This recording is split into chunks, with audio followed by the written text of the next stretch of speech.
ఆవిడ మాట్లాడుతూ ఈరోజు కొత్తగా చూసారండి, గతంలో చూడలేదు. అమ్మా మీరు డిబేట్కి వచ్చారు, సంతోషం. పార్టీ పరంగా మీరు మంచిగా డిబేట్ చేయడం తప్పలేదు. అంతేగాని ఒక పక్క పార్టీ నాయకుల్ని ఏకవచనంతో మాట్లాడటం, లేకపోతే ఇష్టం వచ్చినట్టు మాట్లాడటం చేస్తే మేము కూడా అలా మాట్లాడగలం. కానీ నా పద్ధతి, నా సంస్కారం అది కాదు. కాబట్టి నేను మీకు విజ్ఞప్తి చేస్తున్నాను. మీరు చంద్రబాబు నాయుడు గారిని, మీ నాయకుడిని చంద్రబాబు నాయుడు గారు అని పిలుస్తున్నారు. జగన్మోహన్ రెడ్డి గారిని పట్టుకుని జగన్మోహన్ రెడ్డిని ఏకవచనంతో మాట్లాడుతున్నారు. అలాగే పేర్ని నాని గారిని పేర్ని నాని అని మాట్లాడుతున్నారు. ఈ స్థాయి జీవితంలో ఎప్పుడన్నా పేరు నాని గారు కానీ జగన్మోహన్ రెడ్డి గారి స్థాయికి నువ్వు వెళ్ళగలవమ్మా?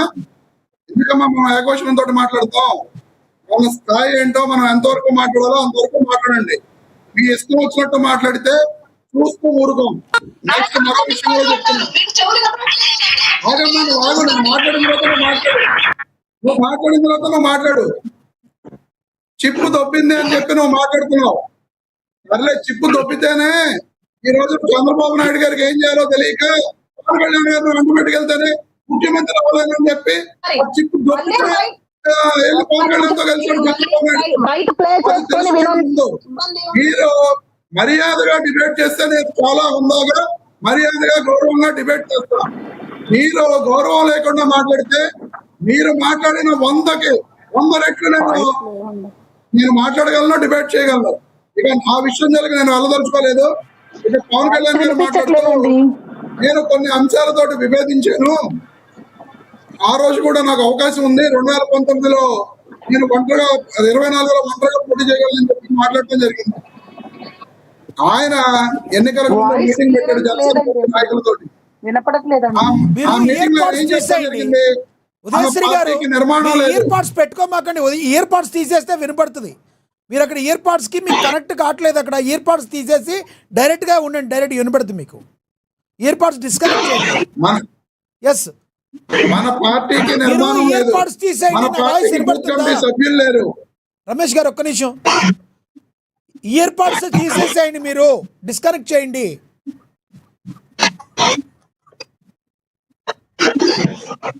రైట్, రమేష్ గారు మాట్లాడండి. పవన్ కళ్యాణ్ గారు ఎన్నికలకు ముందు జనసేన పార్టీ మీటింగ్ పెట్టినప్పుడు ఆయన మాట్లాడారండి, తెలుగుదేశం పార్టీ లాగా మనకి ఆర్గనైజేషన్ స్ట్రక్చర్ లేదు, మన పార్టీకి బూత్ కమిటీ సభ్యులు లేరు. ఏ ఒక్క బూత్ లోనైనా మనం 50 నుండి 100 మంది బూత్ కమిటీ సభ్యులను చూపించగలమా? పార్టీ నిర్మాణమే లేనప్పుడు మనం ఎలా గెలుస్తాం అని చెప్పి మాట్లాడిన ఇదే పవన్ కళ్యాణ్ గారు ఈ రోజు నాకు ఆ రోజున నేను ఒంటరిగా వెళ్ళిన గెలవగలను అని మాట్లాడటం అనేది ఆయన 2 మాటల ధోరణికి ప్రత్యక్ష సాక్ష్యాలు. ఆయన అంతేకాదు, ఏ ఒక్క మాట మీద కూడా ఆయన ఒక్క చోట నిలబడ్డం అనేది ఈ రాష్ట్ర ప్రజలందరికీ తెలుసు. ఎందుకంటే ఆయన నరసాపురంలో పుట్టానంటాడు, నెల్లూరులో పుట్టానంటాడు, బాపట్లలో పుట్టానంటాడు, చాలా చోట్ల పుట్టానంటాడు. సో అలాగే రాజధాని మీద ఎలా క్లారిటీ లేదో ఆయనకు కూడా అలా క్లారిటీ లేదంటారు. అదే కులం గురించి రాజధానుల మీద మీకు ఎలా క్లారిటీ లేదో పవన్ కళ్యాణ్ గారు కూడా అలాగే క్లారిటీ లేదంటారు మీరు, అంతేగా?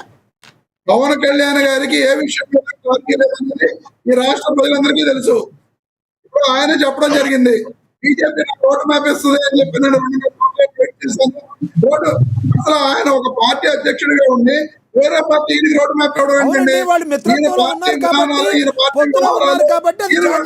కాబట్టి వాళ్ళు ఇస్తారన్నారు. ఒక జాతీయ పార్టీ కాబట్టి వాళ్ళు అప్పటికే పొత్తులో ఉన్నారు కాబట్టి వెయిట్ చేశారు. తప్పే ఉంది. మీరంటే ఎవరితో పొత్తుల్లో లేరు.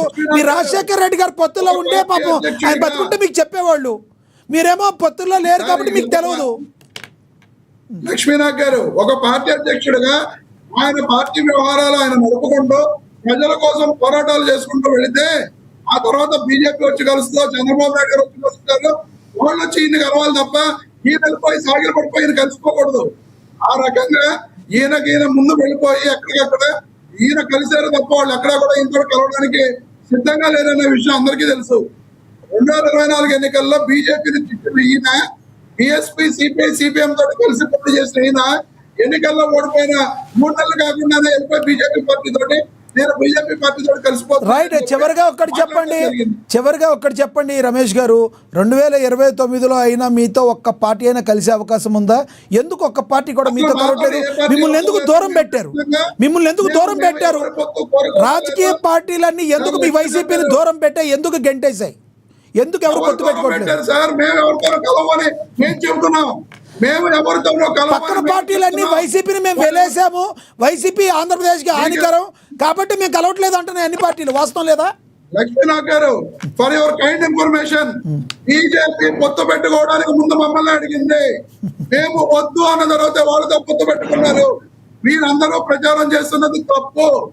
ఇంకో విషయం కూడా నేను చెప్పదలుచుకున్నాను లక్ష్మీనాథ్ గారు. చెప్పండి. ఆవిడ మోడీ గారి గురించి ఇందాడు అన్ని మాటలు మాట్లాడారు. పాపం 2019 ఎన్నికల్లో ఆవిడ మోడీ గారిని ఎన్ని తిట్టారో చంద్రబాబు నాయుడు గారు నేను అడిగాను కదా. కాదు కదా, అన్ని తెలుసు. ఆవిడ మాట్లాడుతూ మేమంట కేసులు కొట్టించుకోవడం కోసం, జైలుకు వెళ్లకుండా ఉండడం కోసం మోడీ గారి కాళ్ళు పట్టుకున్నామంట. ఈ రోజుకి కూడా జగన్మోహన్ రెడ్డి గారి మీద ఉన్న కేసులు అలాగే ఉన్నాయి. ఆవిడ ఉదయశ్రీ గారికి తెలుసో తెలీదో ఒక కేసు కూడా కొట్టివేయబడలేదు. మీకు ఇస్తాను, నెక్స్ట్ మీకే ఇస్తాను. ఉదయశ్రీ గారు 1 మినిట్ ఉండండి. ఉదయశ్రీ గారు 1 మినిట్ ఉండండి, మీకే ఇస్తా. రైట్, మీరు కంక్లూడ్ చేయండి. చివరిగా చెప్పండి రమేష్ గారు, చివరిగా చెప్పండి. రైట్, ఈ విషయం మీకు తెలియకపోతే తెలుసుకోండి. రైట్. ఈ రోజున మోడీ గారి కాళ్ళు పట్టుకుని స్కిల్ స్కామ్ కేసు కానీ మరో కేసు కానీ మిస్టేక్ ఆఫ్ ఫ్యాక్ట్స్ కింద కోర్టుల్లో కొట్టించేసుకుంటున్న నాయకుడు చంద్రబాబు నాయుడు గారు తప్ప జగన్మోహన్ రెడ్డి గారు కాదు అనే విషయాన్ని. రైట్ రమేష్ గారు, మీ అభిప్రాయం అర్థమైంది. ఒక్క నిమిషం లక్ష్మీనాథ్ గారు, చెప్పండి. ఒక్క విషయం చెప్పండి. ఆయన పవన్ కళ్యాణ్ గారు ఇంట్లో ఆడపిల్లలు లాగేస్తారనంటే ఈయన పొత్తు పెట్టుకున్నాడంట. పాపం సుగాలి ప్రీతికి ఇచ్చే విషయం, నేను అధికారంలోకి రాగానే మొట్టమొదటిగా సుగాలి ప్రీతికి న్యాయం చేస్తాను. మీరు అన్ని పాపాలు చెప్తారు, సుగాలి ప్రీతి ఇష్యూ చెప్తారు, అవి చెప్తారు, ఇవి చెప్తారు, కానీ మీరు ఉండగా వాళ్ళ సొంత బాబాయ్ కేసును కూడా ఏం చేయలేకపోయారు. సొంత బాబాయ్ కేసులు కూడా గాలికి వదిలేశారు. ఇవన్నీ ఎందుకులేండి? పాప మీరు ఆ కేసులు ఈ కేసులు తిస్తే లేనిపోయిన కేసులు అన్ని మీ మెడకు చుట్టుకునేటట్టున్నాయి. ఎందుకులేండి, వద్దులే. రమేష్ గారు లక్ష్మీనాథ్ గారు చెప్పండి. న్యాయం చేస్తానన్న వ్యక్తి పవన్ కళ్యాణ్. రైట్. అర్థమైందా? ఈ రోజు కూడా వికలాంగులైనా దివ్యాంగురాలైనా మీ అభిప్రాయం అర్థమైంది. ప్రతిపక్షంలో ఉంటే మనం ఒకలాగా మాట్లాడాలి, అధికారంలో ఉంటే ఒకలాగా మాట్లాడాలి. అభిప్రాయం అర్థమైంది. నేను మళ్ళీ మాట్లాడతాను మీతో. ఎస్ కంక్లూడ్ చేశారు, సమయం అయిపోయింది. ఎస్ మీరు మాట్లాడండి. ఎస్ వినపడుతుంది, మీరు మాట్లాడండి. ఉదయశ్రీ గారు కంక్లూడ్ చేయండి. క్లియర్ గానే ఉంది, కంక్లూడ్ చేయండి. ఒక్క చిన్న మాటకి సమాధానం చెప్పండి సార్. గత 5 సంవత్సరాలు వైఎస్ఆర్ కాంగ్రెస్ పార్టీ జగన్మోహన్ రెడ్డి గారు ముఖ్యమంత్రిగా ఉన్నారు. కొన్ని 100 సార్లు ఢిల్లీ వెళ్ళారు, నరేంద్ర మోడీ గారిని కలిసి వచ్చారు. ఏ ఒక్క రోజైనా సరే ఢిల్లీలో ప్రెస్ మీట్ పెట్టారా? ఆంధ్ర రాష్ట్రం గురించి, నేను పలానా దాని గురించి, పలానా నిధుల కోసం, పలానా అభివృద్ధి కోసం, పలానా ఆంధ్ర రాష్ట్ర భవిష్యత్తు కోసం నేను ప్రెస్ మీట్